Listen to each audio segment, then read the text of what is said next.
Maintenant, on va parler effectivement du métier de développeur informatique, puisque c'est le parcours. Effectivement, sans ce métier-là, on ne peut pas aller très loin dans le numérique. Il faut avoir au moins cette... grâce à lui, on peut déconnecter tous les autres métiers. Allez, on te laisse lire. Alors, le développeur informatique est une personne qui réalise des programmes informatiques ainsi que des notices techniques d'installation, aussi des guides pour les futurs utilisateurs. Il est parfois amené à leur apporter un soutien technique à son équipe ou alors à les former à l'application. Il peut assurer lui-même le suivi de son produit et le faire évoluer selon ses propres besoins ou ses nouveaux besoins. Ça te parle? Oui. Pourquoi? Oui. Alors, parce que je veux devenir développeur informatique, plus précisément dans la programmation et le codage. Ça t'est venu comment, cette envie? Tu joues, tu touches un peu les ordinateurs? Alors oui, je fais de l'ordinateur depuis mes 3 ans. Et, depuis quel âge? Depuis mes 3 ans. Ok, tu démontes un ordinateur sans problème? Avec mon père, oui, mais je suis pas trop encore calé par rapport aux pièces du PC. Je suis plus dans la programmation. Alors quand tu dis ton père, c'est-à-dire? Alors mon père, lui aussi, a beaucoup joué et utilisé des ordinateurs. Mais il n'est pas informaticien? Non. Ah oui, d'accord, donc c'est une passion? Oui. Ça se définit bien. Et donc toi, ton orientation, c'est devenir développeur informatique? Oui. Et alors, tu joues aussi en ligne? Alors oui, je joue, je programme des logiciels avec des amis pour s'entraîner. Et j'essaye aussi, de temps en temps, par exemple, sur certains jeux, de coder des serveurs. Très bien. Tu as déjà mis en place des jeux, non? Alors, une alpha d'un jeu que j'ai fait avec pas mal de mes amis. On était à peu près une dizaine.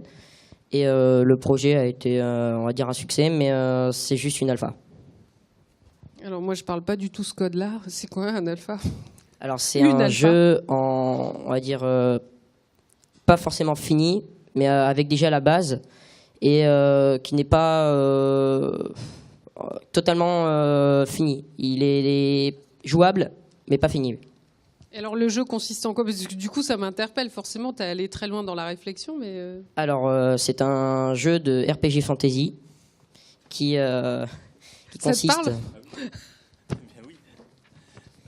qui consiste à amener son héros à battre tout simplement un boss pour sauver, par exemple, je sais pas, une princesse ou alors un chevalier allié, tout ce genre de choses. Et alors, vous avez fait les dessins et tout ça, non? Alors, je me suis pas occupé des dessins, mais j'ai un ami, oui, qui s'en est occupé, avec qui je travaille souvent. D'accord, donc on va aborder la question forcément de l'animation 2D, 3D. Oui, là on a un petit peu tous les corps de métier qui sont mobilisés dans un projet comme celui-ci. Alors effectivement, quand on parle de programmer, c'est écrire. D'accord, je connais des développeurs qui me disent que voilà, c'est comme apprendre une langue étrangère. C'est le fait d'utiliser un langage avec sujet, verbe, complément, une majuscule, un point, tout ça. On sait, quand on parle français, quand on écrit français, on utilise des façons d'écrire qui sont un code en soi.